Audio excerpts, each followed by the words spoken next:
plus de 80 avocats et au moins 500 parties civiles pour le premier procès en lien avec les attentats du 13 novembre 2015. Très attendu par les victimes et leurs proches, ce procès est celui de la logistique, celui qui devrait permettre de comprendre comment les attaques ont été mises sur pied. Du moins, c'est pour cela, disent-ils, qu'ils viennent en masse assister aux audiences du tribunal correctionnel de Paris. L'accusé, celui qui est surnommé le logeur de Daesh, Jawad Ben Daoud, comparé pour recel de malfaiteurs terroristes, aux côtés de Mohamed Souma et de Youssef Edboulassen.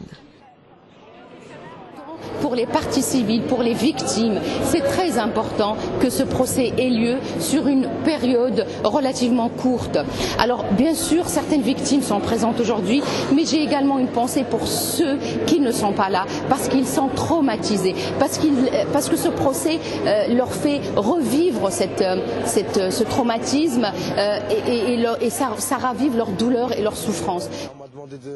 Si l'homme au cœur du procès est bien Jawad Ben Daoud, le logeur, interviewé ici au lendemain des attentats, celui qui disait avoir voulu rendre service, la cour a commencé par entendre Youssef Edboulassen. Youssef, qui a changé de nom, comparé libre. C'est le cousin du cerveau présumé des attaques, Abdelhamid Abaoud, qui a été tué par les forces de l'ordre le 18 novembre 2015, et le frère d'Asna Edboulassen, également morte dans le raid. Élevé dans une autre famille d'accueil que sa sœur, Youssef est ambulancier, il a un casier judiciaire vierge. On ne choisit pas sa famille, a-t-il dit hier à la barre, mais des éléments compromettants posent question. Les 3 prévenus seront interrogés par le tribunal jusqu'à ce vendredi soir.